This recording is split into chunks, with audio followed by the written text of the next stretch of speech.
యోవేలు గ్రంథము మొదటి అధ్యాయం కొన్ని విషయాలు ఈరోజు మనం చూస్తున్నాం. యోవేలు గ్రంథంలో నుండి మొదటి అధ్యాయం ఈరోజున కొన్ని విషయాలు మనం చూద్దాం. యోవేలు గ్రంథము మొదటి అధ్యాయము మొదటి వచనం మనం చదువుకుందాం. యోవేలు గ్రంథము మొదటి అధ్యాయం. యోవేలు గ్రంథము మొదటి అధ్యాయము మొదటి 2 వచనాలు చదువుకుందాం. యోవేలు గ్రంథము మొదటి అధ్యాయము మొదటి 2 వచనాలు చదువుకుందాం. పెతూయేలు కుమారుడైన యోవేలునకు ప్రత్యక్షమైన యెహోవా వాక్కు. పెద్దలారా ఆలకించుడి, దేశపు కాపులస్తులారా మీరందరూ చెవియొగ్గి వినుడి. ఈలాటి సంగతి మీ దినములలో గాని మీ పితరుల దినములలో గాని జరిగినదా?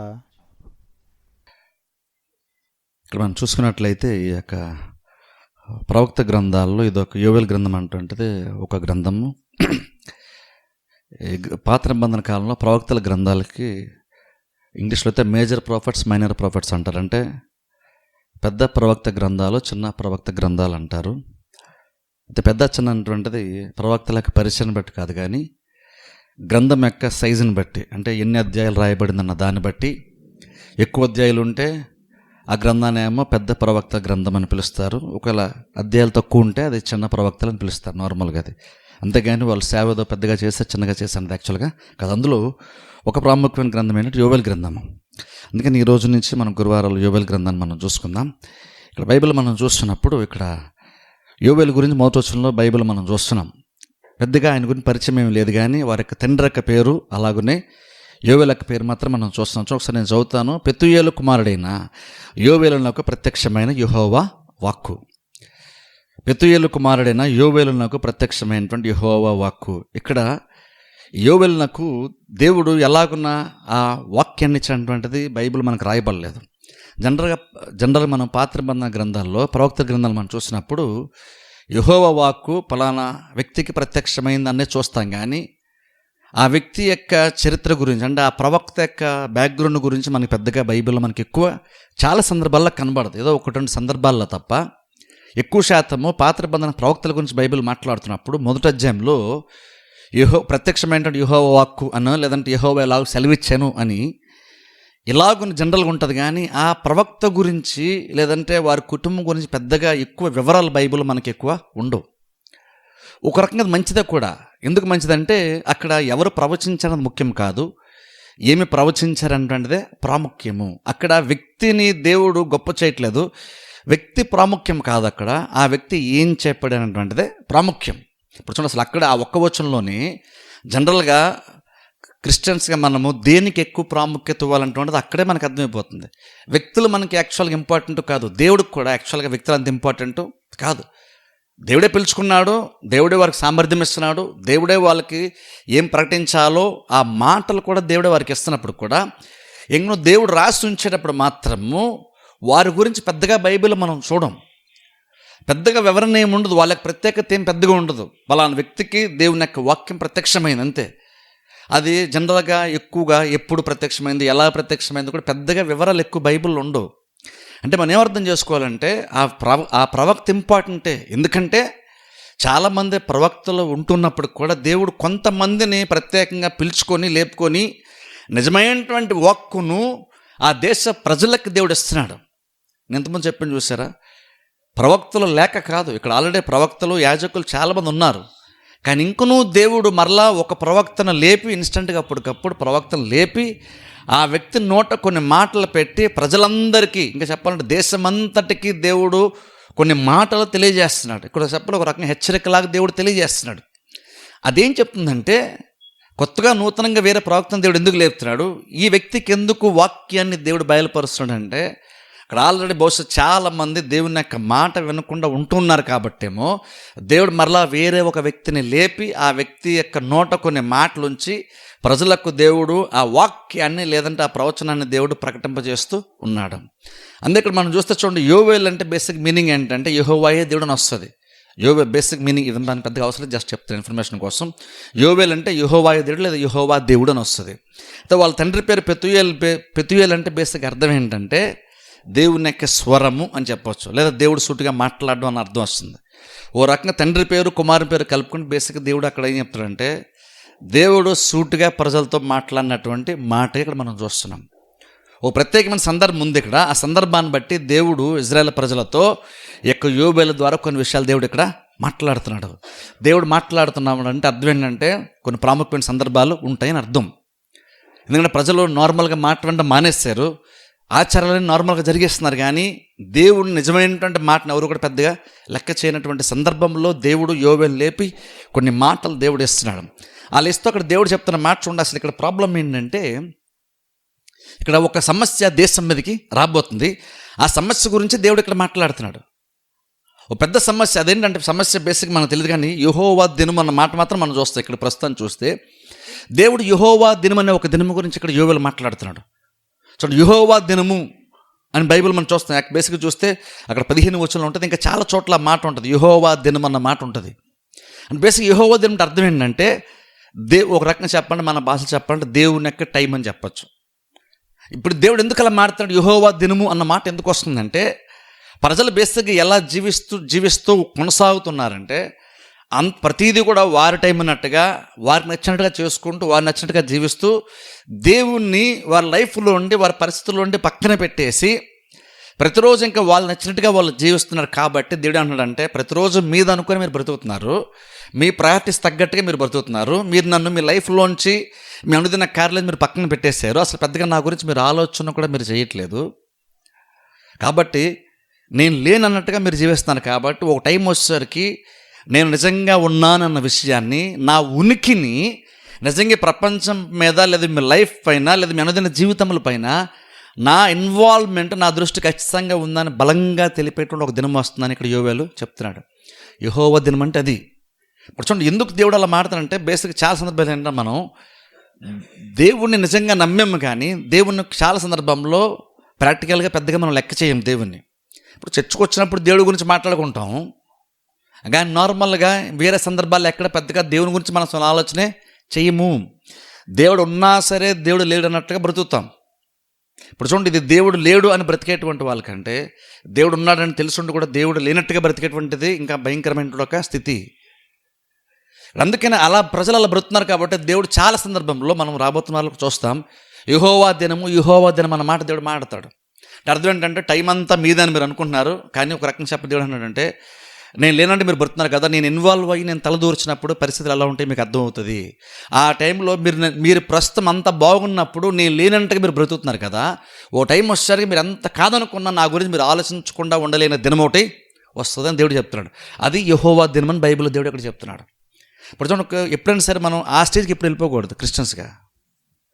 క్రిస్టియన్స్కి ఎప్పుడు కూడా దేవుడు లేడు అన్నట్టుగా బ్రతుకుతూ తర్వాత చాలా చాలా పెద్ద ప్రాబ్లమ్స్ వచ్చిన తర్వాత అప్పుడు దేవుడి గురించి ఆలోచించేంత వరకు మనం వెయిట్ చేయకూడదు. యాక్చువల్గా ఒక నిర్లక్ష్యం ఉన్నా సరే నిర్లక్ష్యానికి కూడా ఖచ్చితంగా ఒక లిమిట్ ఉంటుంది క్రిస్టియన్స్గా. దాన్ని దాటి ఎప్పుడైతే మనం ఇంకనూ నిర్లక్ష్యంగా కంటిన్యూ అవుతున్నామో ఓ టైం వస్తే నీకు పెద్దగా ఆలోచించడానికి ఏముండదు, నువ్వు కార్యము జరిగించుకోవడం కూడా ఏముండదు, ఎంతగా లాస్ అయిపోతావు, నీకు చేయడానికి కూడా బేసిక్ ఏముండదు.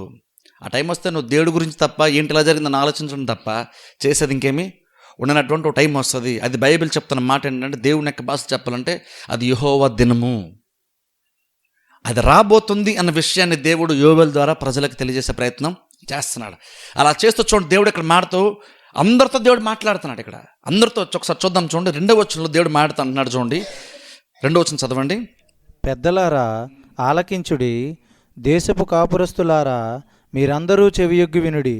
ఈలాటి సంగతి మీ దినములలో గాని మీ పితరుల దినములలో గాని జరిగినదా?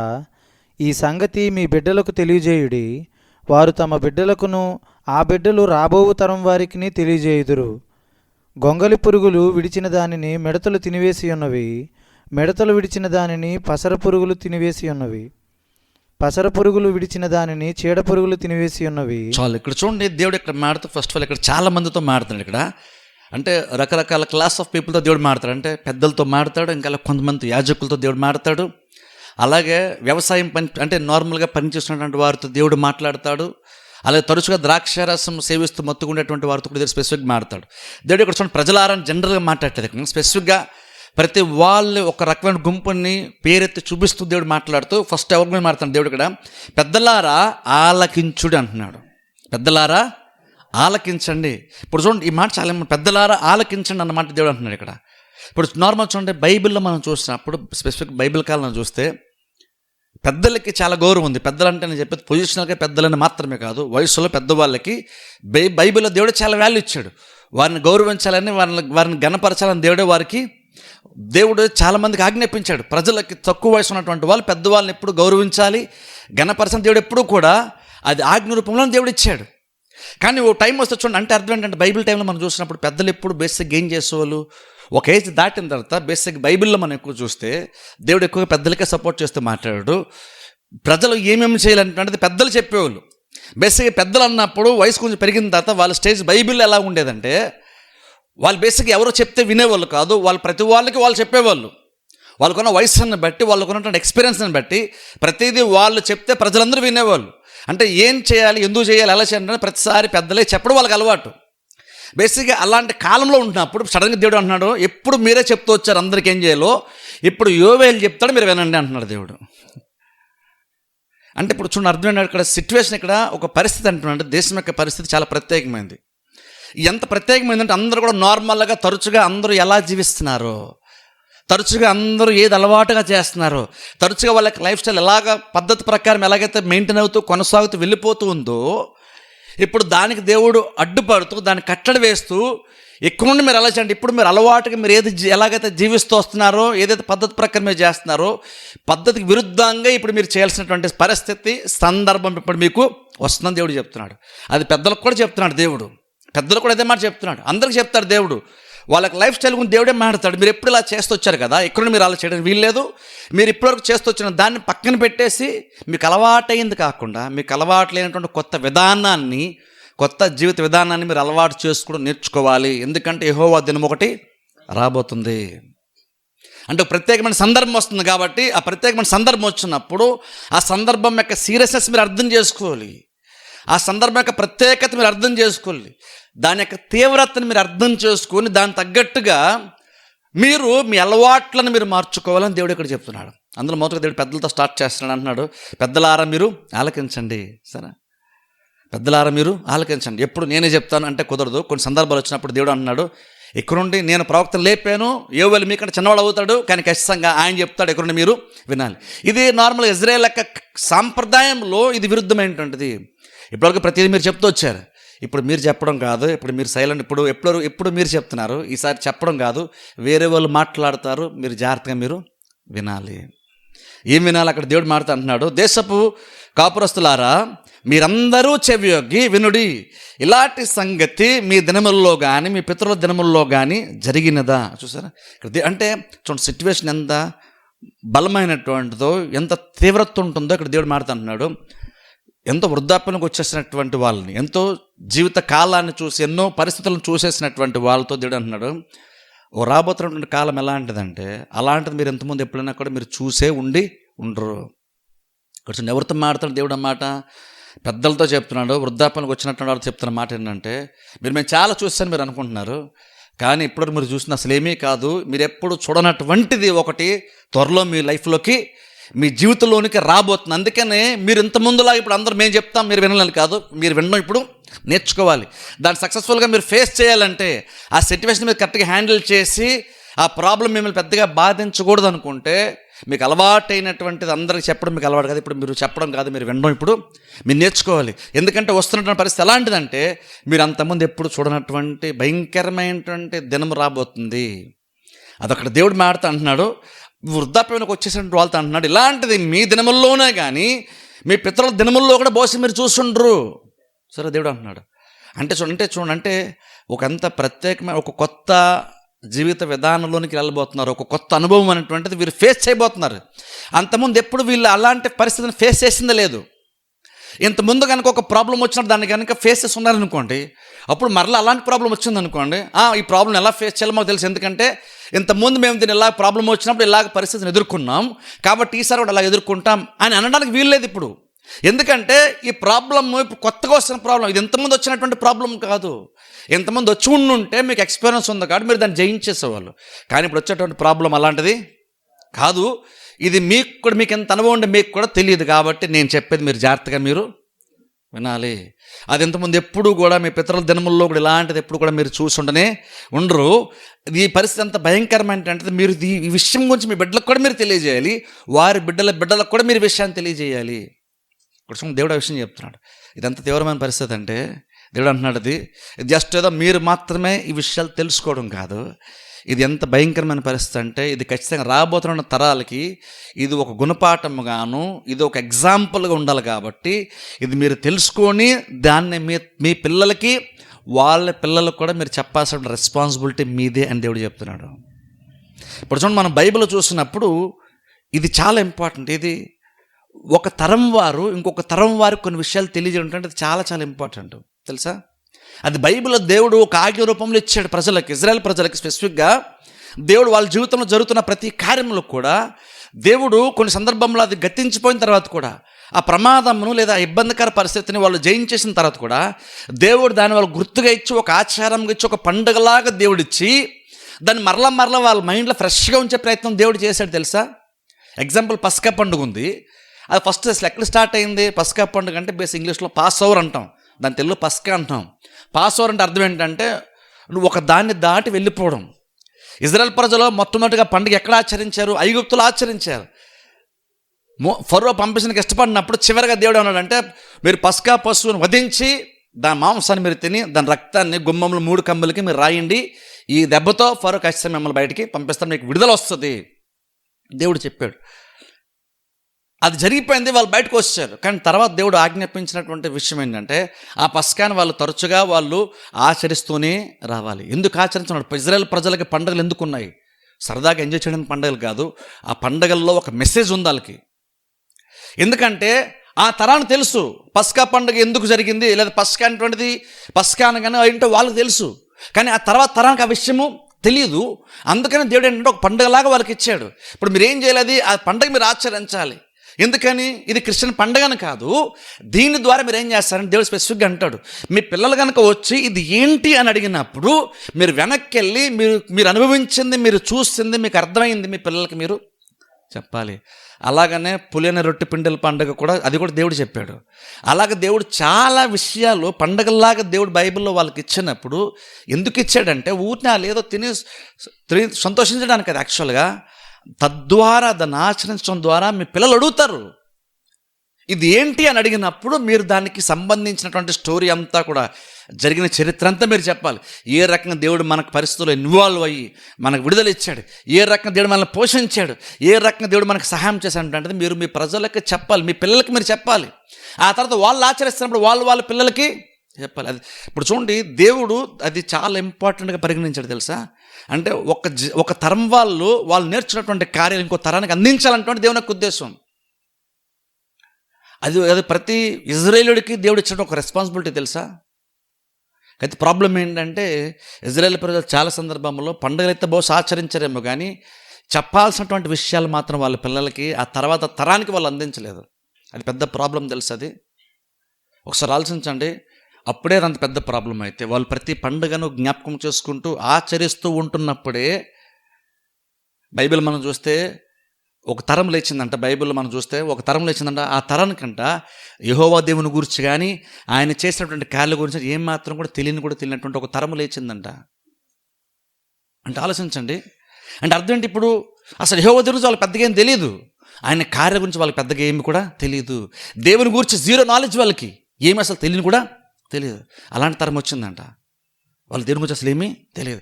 అందుకనే చూడండి, ఇది చాలా ఇంపార్టెంట్. ఇదేదో ఇజ్రాయెల్ ప్రజలకనే కాదు, ఆ రోజులు పెద్దగా వాళ్ళకి ఏమీ లేకుండా కూడా, అంటే వాళ్ళని పక్కదారి పట్టించేటువంటి, అంటే డిస్ట్రాక్ట్ అయ్యేటువంటి, వేరే అల్పమైన కార్యాలు బిజీగా పెట్టేటువంటి వేవి కార్యాలు లేనప్పుడు కూడా ఇంకొను దేవుడు అన్నాడు మీరు ప్రతిదీ వాళ్ళకి చెప్పాలన్నాడు.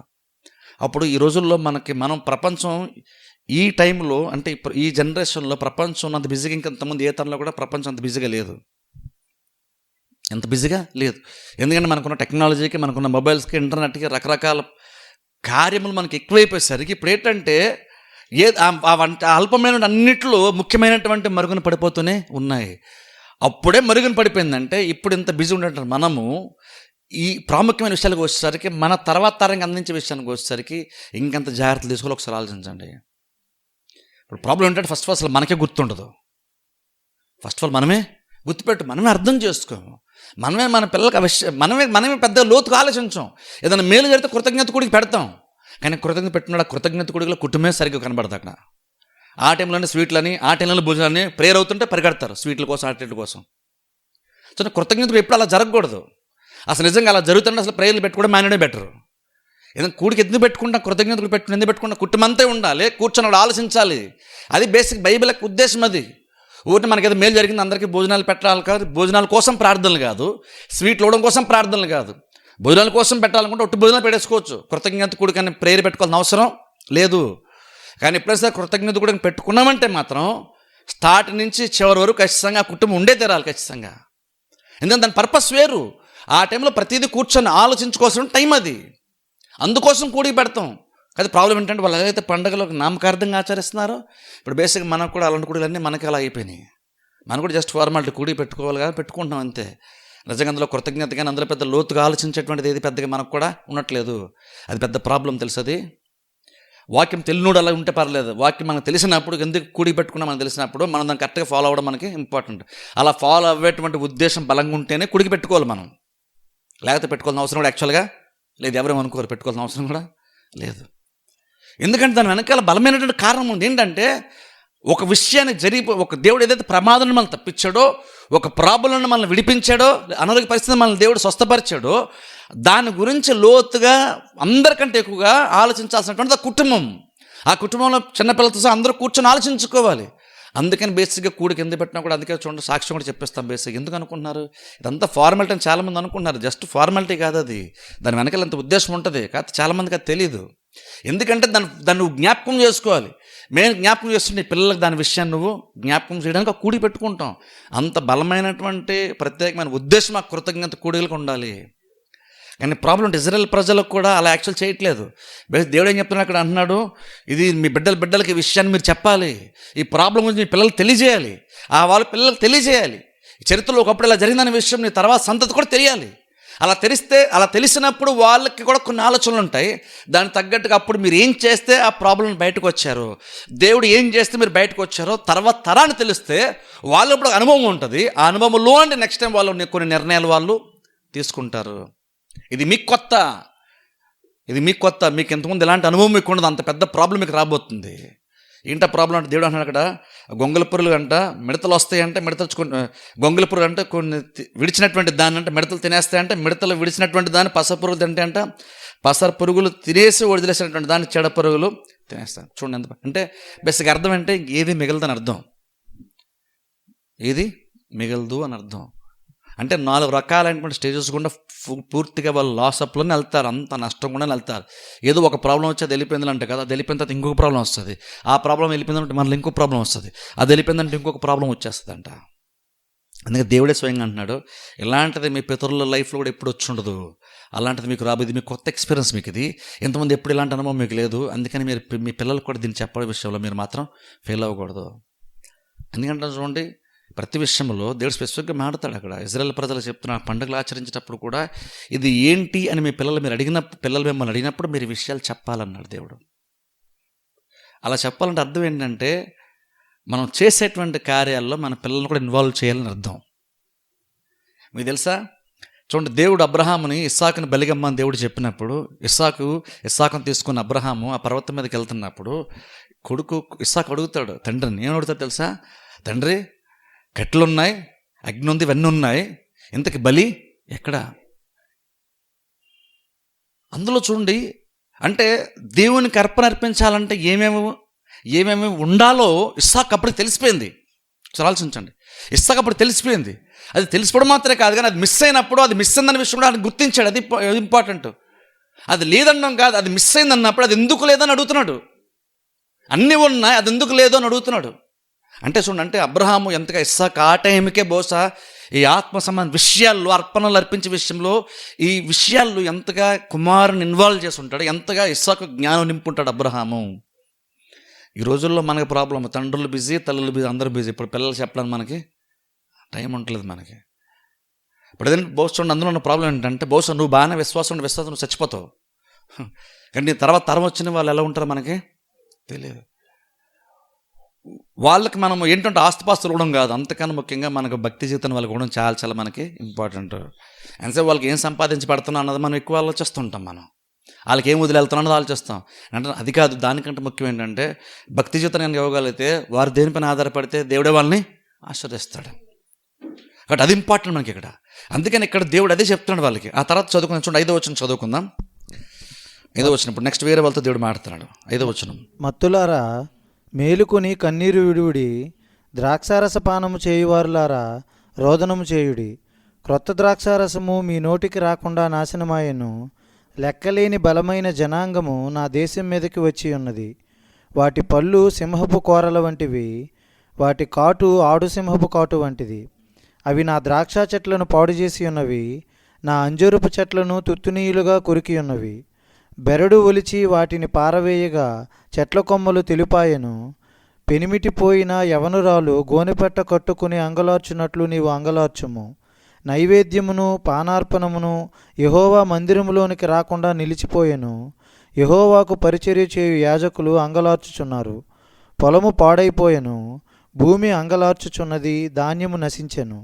క్రొత్త ద్రాక్షారసము లేకపోయెను, తైలవృక్షములు వాడిపోయెను. చాలా ఇక్కడ చూడండి, ఇక్కడ దేవుడు మాడుతూ 5వ వచనంలో మత్తులారా మేల్కొని కన్నీరు విడివిడి. ఇక్కడ చూడండి, ఇక్కడ ద్రాక్షారసము పానము చేయువారులారా రోదన చేయడి. ఇక్కడ చూడండి, మొదటి దేవుడు ఏం పెద్దలతో మాట్లాడుతున్నాడు, తర్వాత వచ్చేసరికి ద్రాక్షారసం పానము చేస్తూ మత్తుగా ఉంటూ, ఓ రకంగా చెప్పాలంటే అంటే ఎప్పుడు సుఖంగానే బ్రతికేటువంటి వాళ్ళ గురించి ఇక్కడ మనం చూస్తున్నాం. సుఖంగా బ్రతుకుతూ అంటే ఇప్పుడు ద్రాక్షరసం బేస్గా బైబిల్ టైంలో చూసుకుంటే ఇజ్రాయెల్ ప్రజలు దేని గుర్తు అంటే సంతోషానికి గుర్తు. సంతోషం వచ్చాడు కానీ ఇందులో ద్రాక్షరసం అయిపోయింది. ఇక్కడ ద్రాక్ష అంటే బేసిక్ అర్థం ఏంటంటే ఒక సంతోషించేటువంటి సందర్భంలో ఉండేటువంటి అనేక రకాల తినే పదార్థాల్లో ద్రాక్షరసం కూడా ఒకటి. ఇక్కడ అలా కొంతమంది దేవుడు ఏం చెప్తారంటే ఇక్కడ ద్రాక్షరసం తరచుగా సేవిస్తూ మత్తుగా ఉండి ఉల్లాసంగా ఉండి సంతోషించేటువంటి గుంపుతో కూడా ఇక్కడ దేవుడు మాట్లాడుతున్నాడు. ఇక్కడ దేవుడు ఏమంటున్నాడు తెలుసా, మత్తులారా మేల్కొని కన్నీరు విడుడి, ద్రాక్షరసం పానము చేయవారులారా రోదన చేయుడి. మీరు ఎప్పుడు హ్యాపీగా సుఖంగా ఎంజాయ్ చేస్తూ లైఫ్ని గడిపేస్తున్నారు కదా, కానీ మూమెంట్ ఎలాంటిదంటే మీ దగ్గర ద్రాక్షరసం ఉండుండొచ్చు కానీ మీరు గుర్తుపెట్టుకున్న పరిస్థితి ఎప్పుడు ఇలాగనే ఉండదు. మీరు కాబట్టి మీరు మత్తు వదలండి. మీరు ఎప్పుడు ఇంకా అలాగనే మత్తుగా ఉండు సుఖంగా సౌఖ్యంగా ఉండంటే కుదరదు. కొన్ని పరిస్థితులు రాబోతున్నాయి కాబట్టి మీరు సంతోషిస్తామంటే కాదు. ఇప్పటివరకు సంతోషించింది చాలు, ఇప్పటివరకు మీరు ద్రాక్షరసం సేవించింది చాలు, ఎక్కువ నుండి సంతోషించడం మానేసి ఏడవటం నేర్చుకోండి అంటున్నాడు దేవుడు. ఎందుకంటే ఇది చూడండి, నార్మల్గా ఇది ఇప్పుడు ఎందుకు దేవుడు వారితో మాట్లాడుతున్నాడు మత్తులారన్న మాట ఎందుకు అంటున్నాడు అక్కడ అంటే, వాళ్ళ లైఫ్ స్టైల్ అంటే బేసిక్గా వాళ్ళకి అంత హ్యాపీగా ఉంది వాళ్ళ లైఫ్. బహుశా వాళ్ళు బాగా సెటిల్ అయిపోయారు లైఫ్లో, వాళ్ళకి పెద్ద కష్టపడడానికి అంటూ ఏమీ లేదు, కష్టాలంటూ వాళ్ళకి ఏమీ లేవు. కానీ ఇప్పుడు హ్యాపీగా లైఫ్ ఎంజాయ్ చేస్తున్నారు వీళ్ళు. ఇప్పుడు చక్కగా ద్రాక్షరసం పానం చేస్తూ హ్యాపీగా జీవితాన్ని గడిపేస్తున్నారు, ఎంజాయ్ చేస్తున్నారు లైఫ్ అని చెప్పొచ్చు ఒక రకంగా. అలాంటి వాళ్ళ దగ్గరికి వెళ్ళి దేవుడు అంటున్నాడు, ఇప్పటివరకు మీరు ఎంజాయ్ చేస్తుంది చాలు, ఎక్కడ నుండి అలాంటిది ఉండదు, కాబట్టి మీరు ఎక్కడ అలా ఉండడానికి వీల్లేదు, మీరు మత్తు వదలండి, సంతోషించింది చాలు. మీకు సంతోషించడమే అలవాటు అయిపోయింది, లైఫ్ని ఎంజాయ్ చేయడం మీకు అలవాటు అయిపోయింది. ఇప్పుడు చెప్తున్నాను, మీకు అలవాటు ఒక కార్యం మీరు చేయడం నేర్చుకోండి. ఏంటంటే మీరు ఏడవటం నేర్చుకోండి, రోధించడం మీరు నేర్చుకోవాలి. సరే, ఇది వీళ్ళకి అలవాట్లేదు. పెద్దలకేమో చెప్పడమే కానీ వినడం అలవాట్లేదు. దేవుడు అంటున్నాడు వినాలి అని చెప్తున్నాడు. వీళ్ళకేమో ద్రాక్షరసం తాగి హ్యాపీగా ఉండడమే అలవాటు. వీళ్ళు ఎప్పుడూ దుఃఖపడడం బాధలు ఇబ్బందులు ఏమీ లేవు వీళ్ళకి. కానీ దేవుడు అన్నాడు ఎక్కడ నుండి మీరు అది కూడా మీరు నేర్చుకోవాలి. మీకు అలవాటు లేనటువంటి ఒక కార్యం ఇప్పుడు మీరు చేయడం మీరు నేర్చుకోవాలి. ఎందుకంటే సిచ్యువేషన్ రాబోతుంది, ద్రాక్ష తోటల్లో ఏమీ మిగలదు, ఏమీ ఉండదు, అన్నీ ఆగిపోతాయి. అందుకనే మీరు ఏడవటం మీరు నేర్చుకోవాలని దేవుడు చెప్తున్నాడు. నెక్స్ట్ కింద చదువుకుందాం, 11 వచ్చిన చదవండి. భూమి మీద పైరు చెడిపోయెను, గోధుమ కర్రలను యవల కర్రలను చూచి సేద్యగాండ్లారా సిగ్గునొందిడి. ద్రాక్ష తోట కాపరులారా రోదనము చేయుడి. ద్రాక్ష చెట్లు చెడిపోయెను, అంజూరపు చెట్లు వాడిపోయెను, దానిమ్మ చెట్లును ఈత చెట్లును జల్దరు చెట్లును తోట చెట్లన్నీయూ వాడిపోయినవి. నరులకు సంతోషమేమీ లేకపోయెను. చాలు ఇక్కడ చూడండి, ఇక్కడ దేవుడు 11 వచ్చిన మాట ఇక్కడ చూడండి, 11 వచ్చిన 2 భాగంలో చూస్తే అక్కడ దేవుడు చూడండి సేద్య గాండ్లారా సిగ్గునొందుడి అని మాడతాం. అంటే బేసిక్ ఇక్కడ వ్యవసాయం చేసేటువంటి వాళ్ళకు దేవుడు అక్కడ మాడుతున్నాడు. అంటే వ్యవసాయ పనులు చేసినట్టు కామన్ పీపుల్తో దేవుడు మాట్లాడుతాడు. ఎందుకంటే ఆ రోజులు ఎక్కువ వ్యవసాయం కాబట్టి వాళ్ళతో దేవుడు మారుతూ మీరు పొలంలోనికి వెళ్ళి పని చేసినట్టు వారు దేవుడు మారుతా అంటున్నాడు. మీరు కూడా యాక్చువల్గా ఎక్కడ నుండి మీరు సిగ్గునొందాలంటున్నాడు. వీళ్ళతో సిగ్గునొందాలన్నమాట ఎందుకంటాడంటే బెస్స గారు వ్యవసాయం చేసుకుని ఇప్పటికంటే చూడండి, వ్యవసాయం చేసేవాళ్ళు అది చాలా కష్టమైన పని. వ్యవసాయం ఏంటంటే అది చాలా కష్టంతో కూడినటువంటి కార్యం. ఎండలో పని చేయాలి, చాలా చెమటూర్చి కష్టపడాలి. కానీ బేసిక్గా రైతులు ఆ కష్టానికి అలవాటు పడిపోయినటువంటి వాళ్ళు. రైతుల యొక్క పని ఎంతో కష్టంతో కూడిందే, కానీ వాళ్ళకి చేయడం అలవాటు, అలా కష్టపడ్డలు కూడా సంతోషించేటువంటి వాళ్ళు. అందుకే చూడండి, నార్మల్ తెలుసు కదా, రైతులు చూడండి పొలంలో పని చేసేటప్పుడు, దున్నేటప్పుడు కానీ, కోతకొచ్చేటప్పుడు కానీ వాళ్ళు జనరల్గా పనిని, కష్టమైనటువంటి పనిని వాళ్ళు ఈజీగా మార్చుకొని కష్టమైనా సరే దాన్ని సులువుగా సంతోషంగా చేయడం కోసం వాళ్ళు సరదాగా పాటలు పాడుకుంటూ ఆ పని, కోత పని వాళ్ళు చేసుకుంటారు. పల్లెటూళ్ళు బేసిక్ ఇప్పటికల్లా చాలామంది చేస్తారు. అంటే చాలా కష్టమైన పనే, కానీ ఆ కష్టాన్ని కూడా వాళ్ళు ఎంజాయ్ చేస్తూ ఆ కష్టమైన పనిని వాళ్ళు చేస్తారు. వాళ్ళు తల లేచిన తర్వాత రైతు ఏం చేస్తాడు, బేసిక్ ఉదయాన్నే లేచి పొలంలోకి వెళ్ళిపోతాడు. అది ఎప్పుడు కూడా ఆ పని విషయం, మనం డ్యూటీ అనే సరే మనకు కొన్ని సందర్భాల్లో చిరాగ్గా లేచి వెళ్తాం, కానీ ఒక రైతు నార్మల్ ఎప్పుడు అలా వెళ్ళడు. ఆ ఉదయాన్నే లేచి పని చేసుకోవాలి, ఆ పనిలో చాలా ప్రయాసం ఉంటుంది. అయినా సరే ఒక రైతు యొక్క మైండ్ సెట్ బేసిక్ ఏంటంటే దాన్ని ఎంజాయ్ చేయడం అలవాటు. అది విత్తేటప్పుడైనా సరే, కోతకు వచ్చినప్పుడైనా సరే సంతోషంగా ఏదో ఒక రకం పాట పాడుకుంటూ అందరూ కలిసి పాడుకుంటూ ఆ కోతలు కోసుకోవడం అలవాటు. అంటే కష్టాన్ని కూడా సంతోషంగా అంగీకరించి ఒక పర్పస్తో, ఒక ఉద్దేశంతో పనిచేయడం అలవాటు వాళ్ళకి. బేసిక్ కష్టం ఉండదు, వాళ్ళకి తెలీదు. ఇప్పుడు అలాంటి రైతులతో ఇక్కడ దేవుడు మాటతో చెప్తున్న మాట ఏంటంటే, అక్కడ అలా అంటున్నాడు, ఎక్కడుండి మీరు కూడా అలా ఉండడానికి వీల్లేదు. మీ కష్టాన్ని చూసి మేము ఎంత కష్టపడుతున్నాం, అయినా సరే మాకు కష్టం పెద్ద కష్టమే కాదని మీరు చాలా అతిశయపడతారు, బహుశా గర్వపడతారు, సంతోషిస్తారు. అది మంచిదే, కానీ ఎక్కడ మీ కష్టాన్ని బట్టి మీరు గర్వపడడానికి, సంతోషించడానికి వీల్లేదు. ఎక్కడ మీరు కూడా సిగ్గుపడాల్సినటువంటి పరిస్థితి. మేము ఎంత కష్టపడతాం, అయినా సరే మా కష్టం దగ్గర ప్రతిఫలం మాకు వస్తుంది అంటే నమ్మకం మీకు ఉంది. కానీ ఇక్కడ నుండి మీకు ఆ నమ్మకం కాదు, ఇక్కడ మీకు ధైర్యంగా ఉండాల్సింది. ఇక్కడ మీరు సిగ్గుపడాలి. ఎందుకంటే మీరు కష్టపడతారు కానీ మీకు ప్రతిఫలం ఖచ్చితంగా మిగలదు. మీరు కష్టపడుతున్నాం మాకు వచ్చేస్తుంది అనుకోని కష్టాన్ని కూడా మీరు ఎంజాయ్ చేస్తూ పని చేస్తున్నారు, కానీ ఇక్కడ మీరు సిగ్గుపడాలి. ఎందుకంటే మీరు కష్టపడతారు కానీ మీకు ప్రతిఫలం ఏది కూడా మీకు రాదు అని రైతులతో కూడా దేవుడు ఇక్కడ మాట్లాడుతున్నాడు. ఇంకో తర్వాత కింద చదువుకుందాం చూడండి. ఇప్పుడు యాజకులతో దేవుడు మాట్లాడుతున్నాడు. 13వ వచనం చదువుకుందాం. యాజకులారా, గోనె పట్టా కట్టుకొని అంగలార్చుడి, బలిపీఠమునొద్ద పరిచర్య చేయువారులారా రోదనము చేయుడి. నా దేవుని పరిచారకులారా, గోనె పట్టా వేసుకొని రాత్రి అంతయు గడుపుడి. నైవేద్యమును పానార్పణమును మీ దేవుని మందిరమునకు రాకుండా నిలిచిపోయెను. ఉపవాస దినము ప్రతిష్ఠించుడి, వ్రతదినము ఏర్పరచుడి. యెహోవాను బతిమాలు కొనుటకై పెద్దలను దేశములోని జనులందరినీ మీ దేవుడైన యెహోవా మందిరములో సమకూర్చుడి. ఆహా, యెహోవా దినము వచ్చెనే, అది ఎంత భయంకరమైన దినము! అది ప్రళయము వలనే సర్వశక్తుని యొద్ద నుండి వచ్చును. చాలు, ఇక్కడ చూడండి, గమనించి ఇక్కడ 13వ వచనంలో యాజకులతో కూడా దేవుడు ఇక్కడ మాట్లాడుతున్నాడు. యాజకులారా, గోనెపట్ట కట్టుకొని అంగలార్చుడి, బలిపీఠమునొద్ద పరిచర్య చేయువారులారా రోదనము చేయుడి. ఇక్కడ చూడండి, ఇక్కడ నా దేవుని పరిచారకులారా గోనెబట్ట వేసుకుని రాత్రి అంతయు గడుపుడి. ఇక్కడ గమనించిన, ఇక్కడ యాజకులు దేవుడు మాడుతూ అంటున్న మాట ఏంటంటే, గోనెపట్ట కట్టుకొని అంగలార్చుడి, బలిపీఠంతో పరిచయం చేయవాళ్ళారా రోదనము చేయుడి. ఇక్కడ చూడండి, యాజకులు దేవుడు మాడుతూ ఇప్పుడు చూడండి, వీళ్ళకి కూడా ఏంటి అలవాటు, యాజకులు బేసిక్గా పాత నిబంధనలో దేవుడే ఇచ్చినటువంటి ఆ కట్టడల నియమ నిబంధనల ప్రకారం చూసుకుంటే యాజకులు మంచి వస్త్రధారణ బేసిక్గా వాళ్ళు వేసుకుంటారు. వాళ్ళు వేసుకున్నటువంటి వస్త్రధారణ అంటే చాలా కాస్ట్లీగా ఉంటుంది, చాలా లగ్జరీస్గా ఉంటుంది, చాలా హుందాతనాన్ని ఇచ్చేటువంటి ఒక డ్రెస్ కూడా బేసిక్గా దేవుడు వాళ్ళకి ఆ టైంలో ఇచ్చాడు.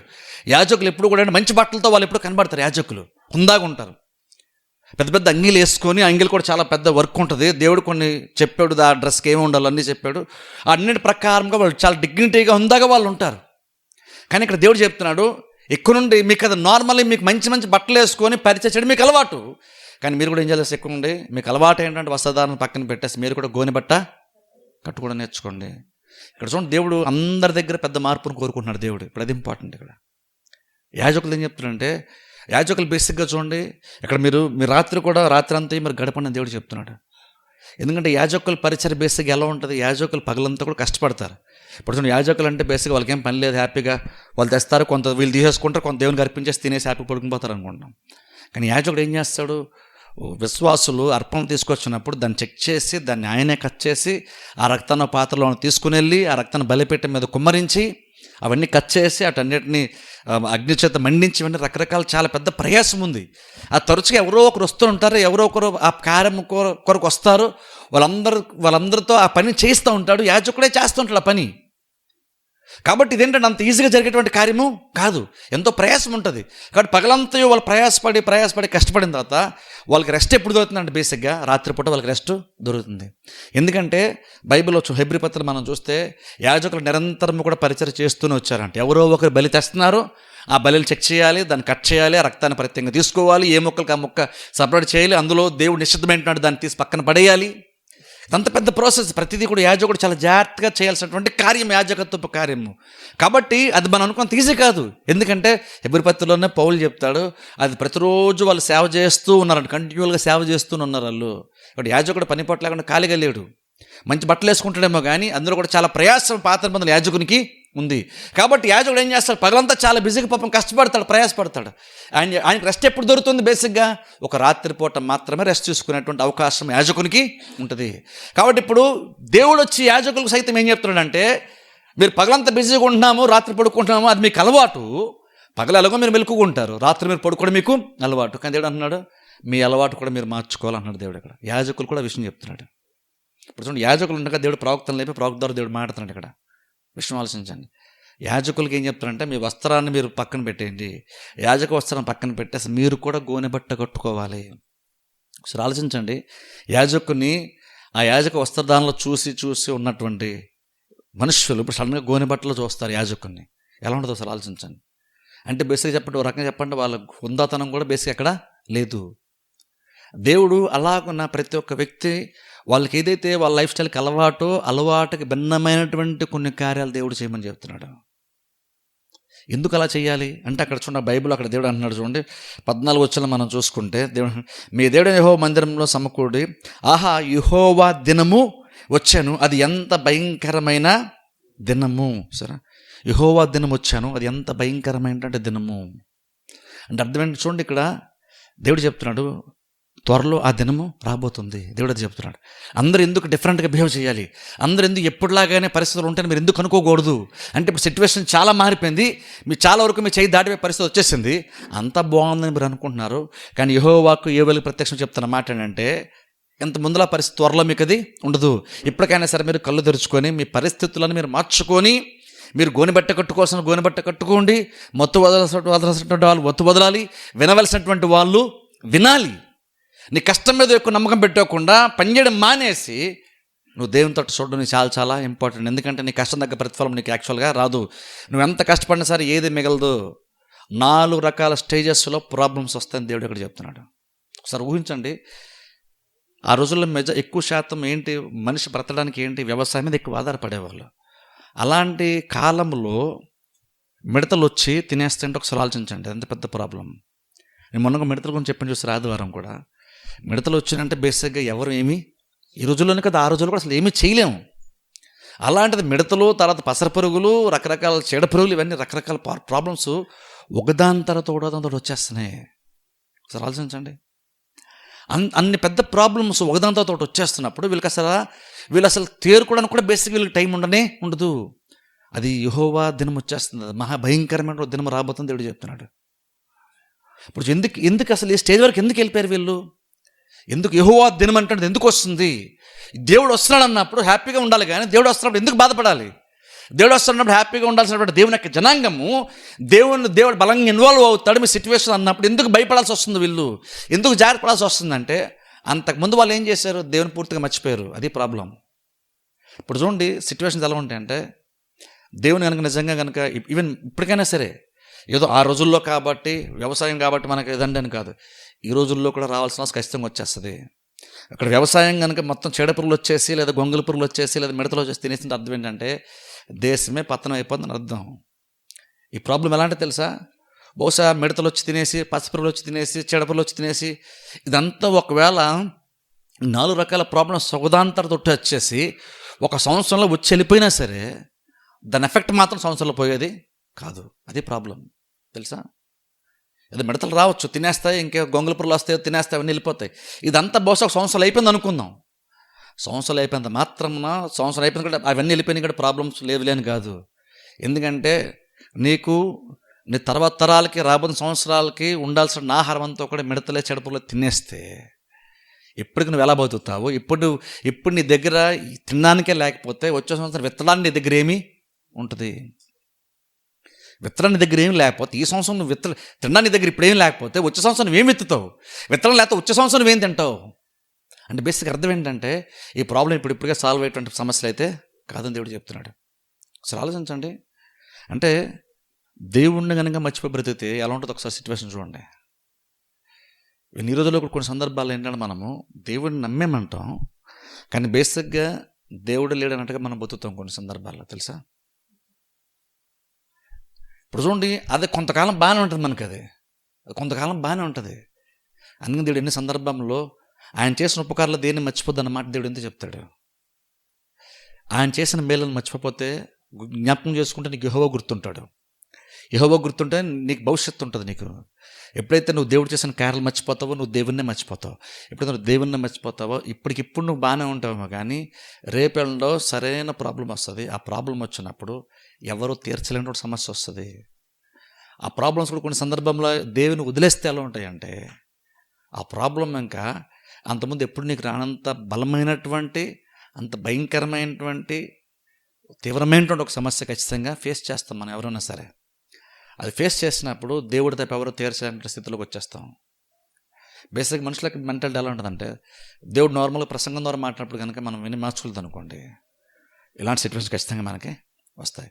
ఇలాంటి సిచ్యువేషన్ వచ్చినప్పుడు అప్పుడు అన్నీ పక్కన పెట్టి, ఎందుకంటే నువ్వు సరదాగా ఏం చేస్తావు, నీకు ద్రాక్షరసం ఉండదు, వేరే వేరే పనులు చేసుకుని నీకు డ్యూటీ ఉండదు, నీ పెద్దగా బిజీగా ఉండడానికి వేరే ఇంకేది ఉండదు, నీకు డ్యూటీస్ ఉండవు, నీకు ఎంటర్టైన్మెంట్ కూడా ఉండదు.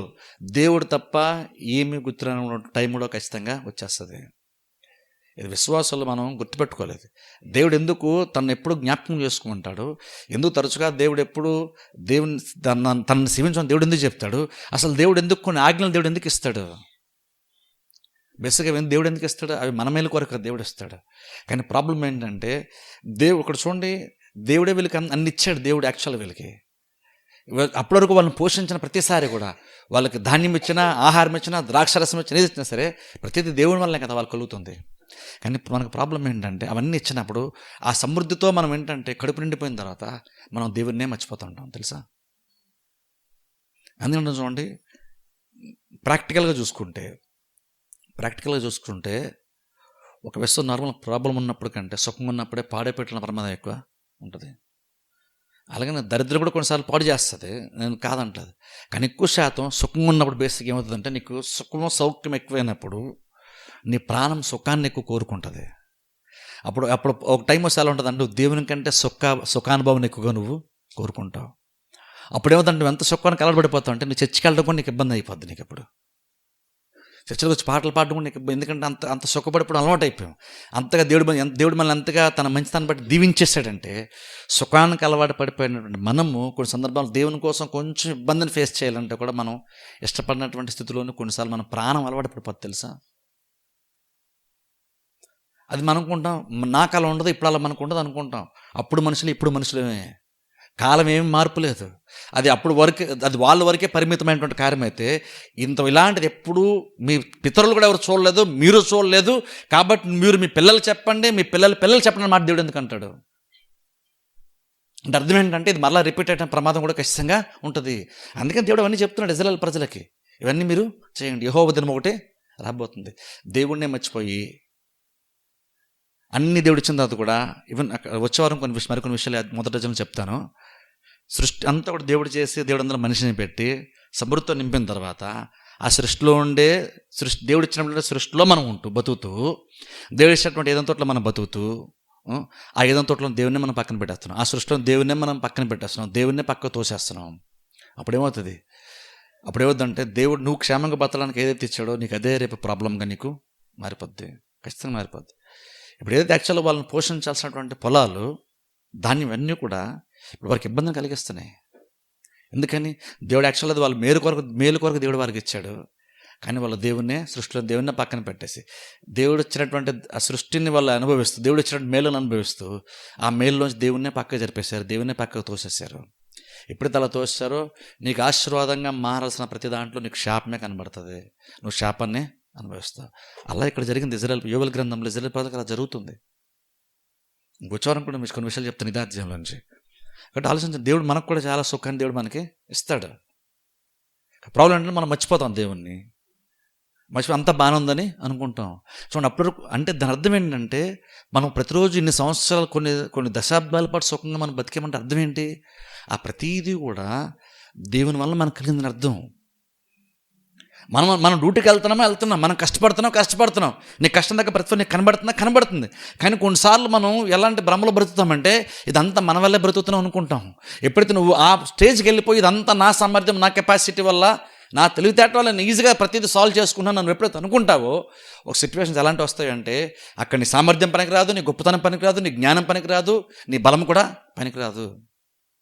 అన్ని దారి ఎలా క్లోజ్ అయిపోతాయంటే చివరి నువ్వు దేవుడి దగ్గరికి వెళ్ళాలి తప్ప నీకు వేరే ఏ దారి ఉండదు. అలాంటి స్టేజ్లోకి ఇక్కడ ఇజ్రాయెల్ ప్రజలు కూడా వెళ్ళిపోయారు తెలుసా. ఈ సిచ్యువేషన్లో రక్షించాలంటే దేవుడు తప్ప ఇంకెవరి వల్ల కూడా కాదు. అందుకని బైబిల్ అక్కడ అంటే యెహోవా దినము, అది భయంకరమైనటువంటి దినము. పెద్దలైనా సరే వాళ్ళ పద్ధతులు మార్చుకోవాలి, పనిచేసేటువంటి రైతులు వాళ్ళ పద్ధతులు మార్చుకోవాలి, ఈవెన్ యాజకులు మార్చుకోవాలి. ఎప్పుడు సుఖంగా ఉన్నటువంటి వాళ్ళు కూడా ఈ టైంలో సుఖాన్ని వాళ్ళ పక్కన పెట్టాలి. ఇప్పుడు చూడండి, అందుకే అంటాను చూడండి, అప్పుడప్పుడు మనం దేవుని కొరకు చిన్న చిన్న ఇబ్బందులు ఉన్నా సరే ఇబ్బందులు పడడం మంచిదే. కొన్నిసార్లు ఇబ్బంది అయినా సరే చర్చ రావడం, ఇబ్బంది అయినా సరే కొన్ని కార్యాలు చేయడం, అలా అవి అలవాటు చేసుకోవడం చాలా మంచిది తెలుసా.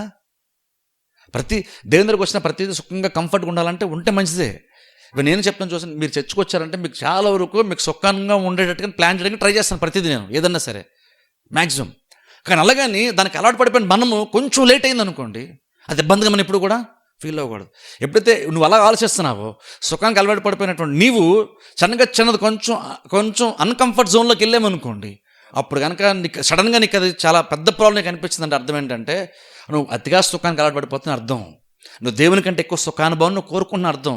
ఎప్పుడైనా సరే చెప్తున్నాను చూడండి, మీ మైండ్ నేను ఎప్పుడైనా అనిపిస్తే జాగ్రత్తగా ఉండండి. ఎందుకంటే మీరు ఎక్కువ సుఖానికి అతిగా సుఖానికి మీరు అలవాటు పడిపోతున్నారేమో, అంటే మీరు కష్టం దేవుని కొరకు కష్టం తీసుకుంటే మీరు ఇబ్బంది పడుతున్నారేమో.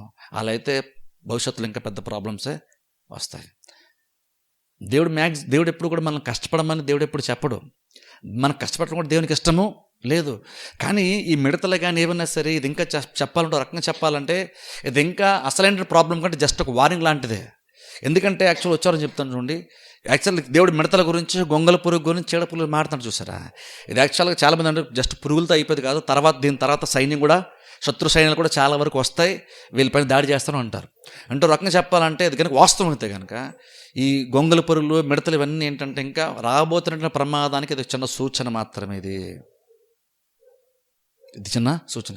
కానీ ఇదే అంత భయంకరంగా ఉంటే రేపు ఇంకా అసలు పెద్ద ప్రాబ్లం వస్తే ఇంకా అంత భయంకరంగా ఉంటుందో. ఇజ్రాయేల్ ఇలాంటి పరిస్థితులు ఉన్నా కూడా ఇజ్రాయేల్ చరిత్రలో ఉంది. అందుకంటే చూడండి, అందుకని ఇజ్రాయేల్ చరిత్ర తరచుగా మనం చదువుతున్నప్పుడు మనం అర్థం చేసుకో. అందుకనే కొన్నిసార్లు తరచు మధ్యన పాత గ్రంథాలు ఎందుకు మనం తెలుసుకునే ప్రయత్నం ఎందుకు చేస్తున్నాం? మన పూర్వీకులు ఎలాంటి పరిస్థితులు వెళ్ళారో మనం తెలుసుకోవడం చాలా ఇంపార్టెంట్. అలా తెలిసినప్పుడే మనమైనా సరే కొంచెం జాగ్రత్తగా మనం కూడా ఉండేటువంటి అవకాశం మనకి ఉంటుంది. అందుకని చూడండి, అందుకని దేవుడు లేకుండా ఉండేటువంటి దేశము, దేవుని పక్కన పెట్టేసేటువంటి జీవితం ఎలా ఉంటుందో ఇక్కడ మనం బైబిల్లో చూస్తున్నాం. వాళ్ళు పక్కన పెట్టేసారు, దేవుని మర్చిపోయారు, యాజకులు మర్చిపోయారు, పనిచేసేటువంటి ఉద్యోగస్తులు మర్చిపోయారు, పెద్దలు మర్చిపోయారు, అందరూ మర్చిపోయారు. దేవుడు అంటున్నాడు, మీకు ఇప్పుడు ఏదైతే మీకు నచ్చదో, ఏదైతే మీకు అలవాటు లేదో దాన్ని ఇప్పుడు మీరు చేయాల్సి వస్తుంది అని అంటే అప్పుడప్పుడు మనం అది ప్రాబ్లం వచ్చిన తర్వాత అప్పుడు చేయడం కంటే అప్పుడప్పుడు మనకు అలవాటు లేని కార్యాలు అలవాటు చేసుకోవడం మనకు చాలా చాలా ఇంపార్టెంట్. కొన్నిసార్లు దేవుని కోసం చిన్న కష్టం అవన్నీ ఏంటంటే ఇంకనూ మనల్ని దేవుని ఇంకా బలపరిచేటువంటి కార్యాలు. దేవుడు కూడా తరచుగా ఇజ్రాయేల్ ప్రజలు కూడా చెప్తాడు చూసారా, మీరు ఇక్కడ నుండి మీరు అరణ్యంలో ఉండి కనాను దేశానికి వెళ్ళిపోయిన తర్వాత మీరు కడుపారా తిని తృప్తి పొందిన తర్వాత మీ మనస్సు మదించి మీ దేవుని మర్చిపోతారేమో అన్నాడు దేవుడు. దేవుని మర్చిపోవడం ఈజీనే. అంటే దేవుడు మామూలు గుర్తుంటాడు, నీ మైండ్లో గుర్తుంటాడు, కానీ యాక్టివ్గా అయితే నీ మైండ్లో ఉండడు. ఎలాగంటే యెహోవా దేవుడు ఎవరో నాకు తెలియదు అన్న స్టేజ్ కానీ కాదు. మర్చిపోతే అర్థం ఏంటంటే ఇదంతా దేవుని వల్ల కలిగింది అనేటువంటి జ్ఞాపకం నీకు రాదు. ఎందుకంటే అప్పుడప్పుడు నువ్వు భోంచేసేటప్పుడు గుర్తుపెట్టుకో దేవుణ్ణి. నువ్వు క్షేమంగా ఇంటి రాగానే బయట ఎక్కడెక్కడో తిరిగి ప్రయాణం చేయవచ్చు, ఇంటి రాగానే నువ్వు దేవుని గుర్తు చేసుకో. నువ్వు క్షేమంగా వచ్చావంటే అది నీ వల్ల అయ్యింది కాదు, దేవుని వల్ల అయ్యింది. అలా ప్రతి చిన్న చిన్నాటిల్లో కూడా మనం గుర్తు చేసుకోవాలి దేవుణ్ణి. అది జ్ఞాపకం చేసుకుంటే అది వాళ్ళు ఎప్పుడైతే జ్ఞాపకం చేసుకుంటూ ఉంటామో దేవుడు నీ లైఫ్లో యాక్టివ్గా ఉండని అర్థం. దేవుడు కనుక నీ లైఫ్లో అంత యాక్టివ్గా తరచుగా ఉండి నువ్వు తరచుగా చిన్న చిన్న కార్యాల్లో కూడా నువ్వు దేవుని చూస్తూ దేవుని జ్ఞాపకం చేసుకుంటూ ఇది దేవుని వల్ల కదా నాకు వచ్చింది అని అనుకుంటూ ఉన్నాను, అలా జ్ఞాపకం చేసుకున్నాను అనుకో, నీకు ఎలాంటి ప్రాబ్లం నీకు రానే రాదు. మనం ఎంతగా మొండిగా మారిపోయి దేవుడు వాక్యం ద్వారా మాట్లాడుతున్నప్పటికీ లేదా కొన్నిసార్లు ప్రవచనాల ద్వారా మాట్లాడుతున్నప్పటికీ ఇంకా మనం బ్లంట్గా ముందుకు వెళ్ళిపోతాం చూసారా, అలా వెళ్ళిపోయినప్పుడు ఇలాంటి సిచ్యువేషన్ ఖచ్చితంగా వస్తుంది. అందుకే అంతవరకు మనం వెళ్ళకూడదు అంటున్నాను. పరిస్థితుల ద్వారా మనం లెసన్ నేర్చుకునేంత వరకు మనం వెళ్ళకూడదు. మనం చర్చకు వస్తున్నాం, దేవుడు మాట్లాడాడు, దేవుడు మాట్లాడినప్పుడు వినేసాం అనుకోండి, మనకి అసలు ప్రాబ్లం రాదు. యెహోవా దినం అంటున్నాడు, రాకుండా కూడా మనం హ్యాపీగా కూడా మనం బతకచ్చు. కాబట్టి ఇజ్రాయేల్ దేవుడు అదే చెప్తున్నాడు. ఇంకా రాబోతున్న వారిలో మళ్ళీ వచ్చే గురువారం కూడా మొదటి రోజుల్లో కొన్ని విషయాలు చెప్తాను. అక్కడ దేవుడు అంటున్నాడు, ఇక్కడుండి మీరు మీ అలవాట్లు మార్చుకొని మీరు రొటీన్గా చేసే దాన్నే పక్కన పెట్టి భిన్నంగా మీరు కొన్ని ఆలోచించడం, భిన్నంగా కొన్ని కార్యాలు చేయడం నేర్చుకోవాలి. అలా ఎప్పుడైతే మీరు నేర్చుకుంటారో అప్పుడు మాత్రమే ఆ దినం వచ్చినప్పుడు మీరు దాన్ని సక్సెస్ఫుల్గా మీరు ఎదుర్కొనేటువంటి ఛాన్స్ మీకు ఉంటుంది. దానికి కూడా దేవుడు సహాయం చేస్తేనే ఇప్పటికైనా మీరు దేవుని వైపు చూడాలని దేవుడు చెప్తున్నాడు. చూస్తే ఆ దినం వచ్చినప్పుడు దానివల్ల కష్టం మీరు బాధించబడతారు, కానీ అంతగా నిర్మూలన అయిపోయేంత వరకు ఉంటుంది. ఎందుకంటే ఆ ప్రాబ్లంలో కూడా దేవుడు మీతో పాటు ఉంటాడు. అప్పటికైనా దేవుని తీసుకొచ్చి మీ లైఫ్లో పెట్టుకుంటే, ఆ ప్రాబ్లం మీ లైఫ్లోకి వచ్చినప్పుడు అప్పటికైనా దేవుని తెచ్చి పెట్టుకుంటే దేవుని సహాయం వలన మీరు అందులోంచి మీరు మరలా బయటికి మీరు వస్తారు. అంటే ఆలోచన అంటే కొన్ని సందర్భం ఇలా సిచ్యువేషన్కి వెళ్ళిపోవాలంటే ఎన్ని హెచ్చరికలు దాటి వెళ్ళిపోతే ఈ సిచ్యువేషన్లో మనం వెళ్తాం. దేవుడు ప్రతిసారి ఊటి ప్రతిసారి చిన్న ఆటలకి దేవుడు ఎంత పెద్ద ప్రాబ్లం దేవుడేమి తీసుకొని రాడు. ఎంత ఇజ్రాయెల్ ప్రజల్లో తరచుగా మాట వినకపోతే ఈ సిచ్యువేషన్ దేవుడు తెచ్చాడు. అంటే సృష్టిలో చాలా విషయాలు ఆగిపోతే అప్పుడు దేవుని తట్టు తిరుగుతారు. అందుకే చూడండి, కొన్ని సందర్భాలు అప్పుడప్పుడు చూడండి విపత్తులు కూడా జరుగుతాయి. కొన్ని సందర్భాల్లో ప్రపంచంలో అలా జరిగినప్పుడు అందరూ దేవుడి వైపు చూస్తాం, అప్పుడే అందరూ దేవుని జ్ఞాపకం చేసుకుంటాం. అప్పుడే కరెక్ట్గా మనుషుల గురించి కానీ అన్నిటి గురించి కరెక్ట్గా అప్పుడు ప్రయారిటీస్ అప్పుడు కరెక్ట్గా ఉంటాయి, అప్పుడు ఆలోచిస్తాం. లేకపోతే మనం కరెక్ట్గా మనం ఆలోచించడం కూడా మానేస్తున్నాం. మనం అల్పమైనటువంటి ముఖ్యమైనవి అనుకుంటున్నాం, ముఖ్యమైనటువంటి అల్పమైనటువంటివి అనుకునే సిట్ అనేటువంటి ఒక స్టేజ్లోకి మనుషులంగా వెళ్ళిపోతున్నాం. అందుకే దేవుడు యోబుల గ్రంథాలు మనకు తెలియజేస్తున్నాడు. అప్పుడప్పుడు మనం కష్టపడడం కూడా నేర్చుకోవాలి. ప్రతిసారి మనకు అలవాటు అయిపోయింది కాబట్టి నాకు ఇదే అలవాటు కాబట్టి నేను ఎంతసేపు ఇలాగనే అని అనుకోడు. కొన్నిసార్లు చిన్నగా అటు ఇటుగా ఇబ్బంది వచ్చినా సరే దాన్ని కూడా సంతోషంగా అంగీకరించడం మనం నేర్చుకోవాలి. ఆ పర్లేదు దేవుని కోసం ఏముందిలే అనుకునే అలవాటు కనుక మనకు ఉందనుకోండి, అది ఖచ్చితంగా నీకు మేలు చేసేటువంటి కార్యమే. అందుకని చూడండి, కొన్నిసార్లు మన పిల్లలు కూడా మనం చెప్పడం నేర్చుకోవాలి కొన్ని ఈ బైబిల్ విషయాలు కానీ లేదా దేవుడు మన లైఫ్లో చేసిన విషయాలు కూడా. ఎందుకంటే నువ్వు కొంతకాలం ఉంటావు, తర్వాత నువ్వు వెళ్ళిపోయిన తర్వాత అసలైన విశ్వాస జీవితం వాళ్ళకి స్టార్ట్ అవుతుంది. అప్పుడు ఏం చేయాలి మనం? అప్పుడు ముందు నుంచి వాళ్ళకి పునాదులా వేసేస్తే పెద్దవాడైనప్పుడు దాని నుండి తొలగిపోవడం బైబిల్ చెప్తుంది. అందుకని చూడండి, ప్రతి చిన్న విషయాల్లో కూడా మన పిల్లలు కూడా మనం ఇన్వాల్వ్ చేయాలి. వాళ్ళు అప్పుడప్పుడు టైం దొరుకుతున్నప్పుడల్లా చెప్పాలి. మనం చిన్నగా చెప్పాలి, చిన్న విషయాలే. పెద్ద విషయాలు పెద్ద చెప్పమని అంటలేదు. భోజనం చేసేటప్పుడు మనం ఎందుకు ప్రేయర్ చేసుకొని భోజనం చేయాలి అది చెప్పాలి పిల్లలకి. ప్రేయర్ చేసుకోమని చెప్పుకుంటా, కానీ ఎందుకు చేసుకోవాలి బేసిక్గా మీరు ఎవరు చెప్పుండరు.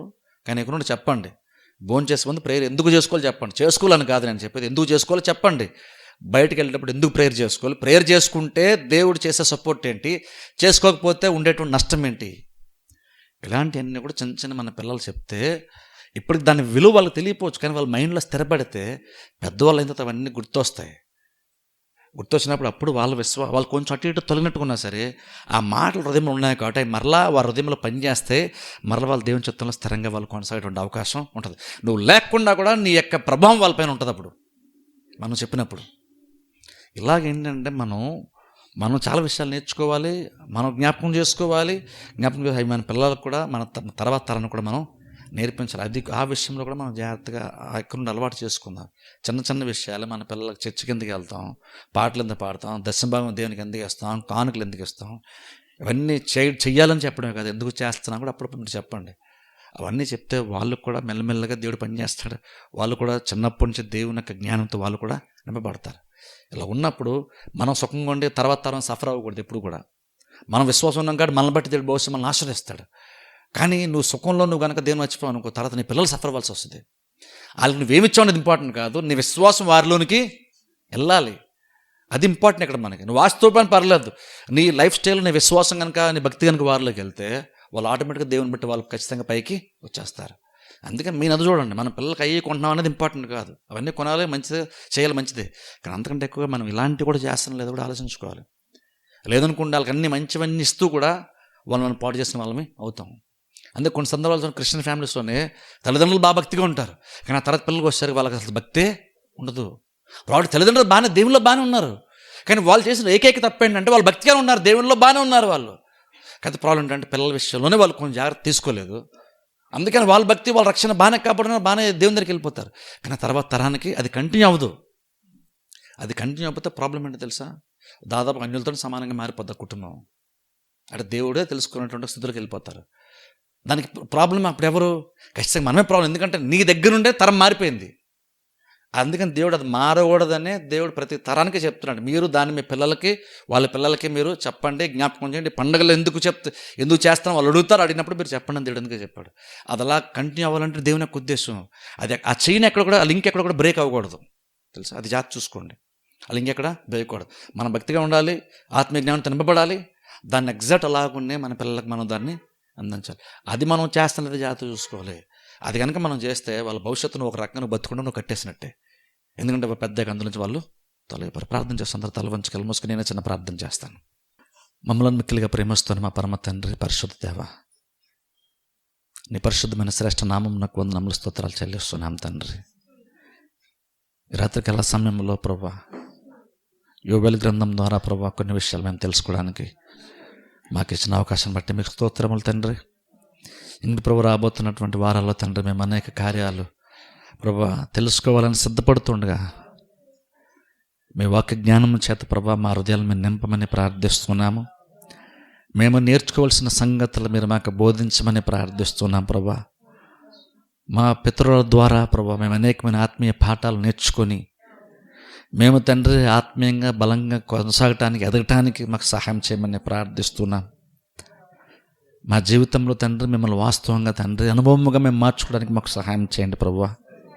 మీరు మాట్లాడుతున్నప్పుడు గ్రహించగలిగే స్థితి, అవకాశం ఉన్నప్పుడే మిమ్మల్ని సేవించేటువంటి స్థితి, అవకాశం ఉన్నప్పుడే ప్రభు మీ కొరకు నిలబడగలిగేటువంటి స్థితిని ప్రభు మీరు మాకు దయచేయమని ప్రార్థిస్తున్నాం. మీరు మేళ్ళని జరిగించినప్పుడు ప్రభువా వాటన్నిటి మధ్యలో తండ్రి మిమ్మల్ని మేము తండ్రి ప్రధానంగా పెట్టుకుని ప్రభువా మేము మిమ్మల్ని జ్ఞాపకం చేసుకుంటూ వాటిని అనుభవించడానికి మాకు సహాయం చేయండి. ఇంకా ప్రభు ఆత్మీయ జ్ఞానం చేత మాకు నింపండి.